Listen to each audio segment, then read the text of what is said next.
Bueno, ahora estoy con el licenciado Mauricio Vázquez. ¿Qué tal, Mauricio? ¿Cómo estás vos?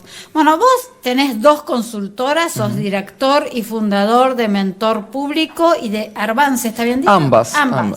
Bueno, y aparte trabajaste mucho en el Ministerio de Educación de la Ciudad de Buenos Aires, sos profesor de varias universidades, pero mi tema es tu mirada. Vos has trabajado en la gestión estatal y en la gestión privada. El tema que a mí me preocupa muchísimo es en el medio de esta pandemia. Todos sabemos muy bien que muchas familias han caído a la línea de pobreza. Si mandaban sus hijos a una escuela privada, hoy por ahí no la pueden seguir pagando el año que viene o ya este año. ¿Está el sector público en condiciones de cobijar a todos esos chicos y a la familia? Porque el tema del colegio de los chicos es un problema familiar. Es una pregunta muy amplia. Déjame decir primero que esa línea que muchas veces desde el mundo profano, digamos, de la educación se tiene sobre privado y público, en los últimos años se ha ido difuminando muchísimo. Es verdad. Muchísimas escuelas que uno podría considerar privadas reciben subvención y cobijan a personas muy humildes, ¿no? Por eso a mí me gusta a veces aclarar, porque se tiene esa visión de la universidad privada como o de la escuela privada como aquella que cobija pura y exclusivamente a los sectores más pudientes, y eso ya no es así.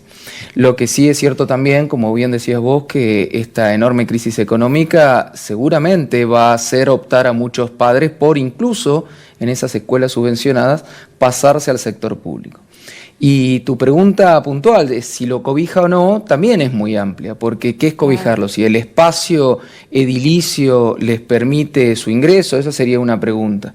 Otra es si el sistema educativo hoy realmente los cobija en el sentido de ser ese mecanismo de movilidad ascendente que fue durante muchas décadas en nuestro país. Y en ese sentido yo quiero ser contundente, no. Claramente no lo es. O sea, vos decís que la educación pública ha desmejorado muchísimo su nivel. Yo te diría que la educación en general ha perdido muchísimo nivel, ¿no? Porque ahí también tenés otro fenómeno. Muchos de los docentes que dan clases en el sector público son los mismos que dan clases en el sector privado. Entonces, cuando uno apunta a sus niveles de capacitación, eso cabe tanto para el sector público como para el sector privado. Sí. Las currículas muchas veces están tan desactualizadas en un ambiente como en el otro. Vos decías recién, y esto tal vez es un poco polémico, pero a mí me gusta ir a las cuestiones de fondo. Vos decías que la escuela está íntimamente relacionada con el seno familiar, sin lugar a duda. La cuestión ahí es que muchas veces la escuela no es ese espacio de capacitación que se considera desde el punto de vista teórico, sino es un lugar donde las familias dejan a sus hijos porque necesitan salir a trabajar, ¿no?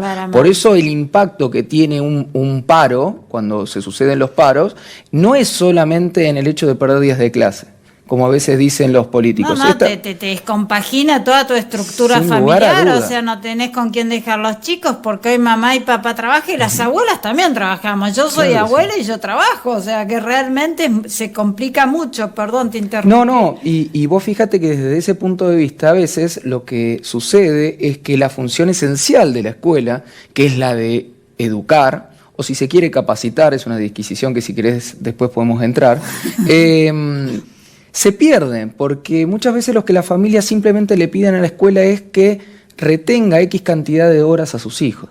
Y eso no es algo en lo que yo apunto a las familias en sí, sino al sistema educativo en general, ¿no?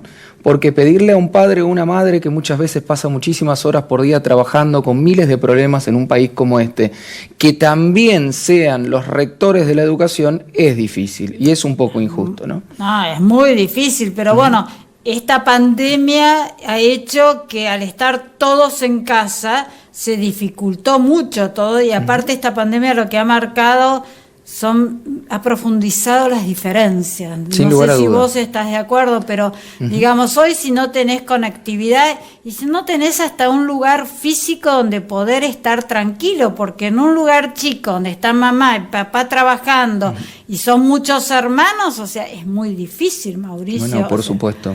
A ver. Por supuesto. Y no es simplemente, y perdóname la interrupción, no es simplemente una cuestión tecnológica, como bien señalabas vos, también es una cuestión de apoyo de los padres, Claro. de espacio, de tiempo, de contención, de alimentación. Hay una íntima relación entre la nutrición de los niños y su desempeño escolar. Y vos fíjate, Tere, que muchas veces de esto no se habla.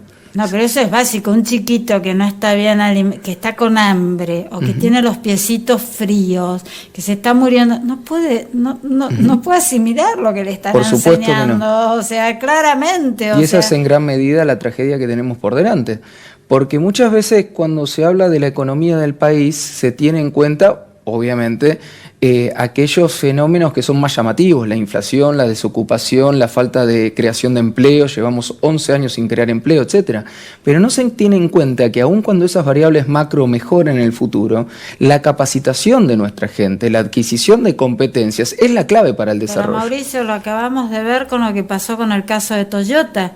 O sea, que necesitaba tomar, o sea, emplear a 200 personas más y no encontró 200 chicos que estén capacitados como para trabajar en su empresa, lo cual a mí, por ejemplo, en lo personal me dio una profunda tristeza, porque una buena noticia, que es que una empresa tome personal en este momento, se vio opacada por lo que dijo el presidente realmente, el presidente Toyota, ¿no? Hace muchos años que yo trabajo en consultoría pública, aparte de haber sido funcionario, y vos fíjate que se repite, cuando vos hablas con empresarios del sector, se repiten 2 o 3 cosas, ¿no? Una, obviamente, es la falta de acceso al crédito, que es una cuestión que se relaciona íntimamente con la economía y la macroeconomía.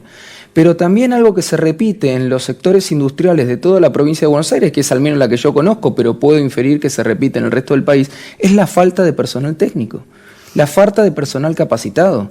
Quiere decir eso, como digo en algunas de mis charlas, que el problema de fondo es la enorme escisión, la enorme división y separación que tiene el sistema educativo en sus distintos niveles, abarcando incluso el universitario, con el sistema productivo. Y eso es una tragedia que en Argentina se fue incrementando año tras año. No, y que aparte, si no se corrige, esto va a ser cada vez peor, porque realmente, a ver, por empezar, la educación, y me están haciendo señas, es una inversión a largo plazo. Claro que sí. Entonces yo creo que por eso no se le da la importancia que realmente tiene, ¿no? O sea, no sé, queda un minuto, cerrar, vos un minuto, dale. No, bueno, yo creo que justamente el gran desafío de las familias hoy es comprender la enorme tragedia educativa que estamos viviendo y entender que con mandar los hijos a la escuela no basta y que deben exigir mucho más. No, y que sin educación ningún país es posible. Realmente con esto lo cerramos. Mauricio, un placer enorme, vas muchísimas a volver, gracias. O sea, cuando vos quieras. Programón, ¿no? Y a todos ustedes, muchísimas gracias por estar ahí. Nos vemos la semana que viene, si Dios quiere, acá en Educación y Sociedad.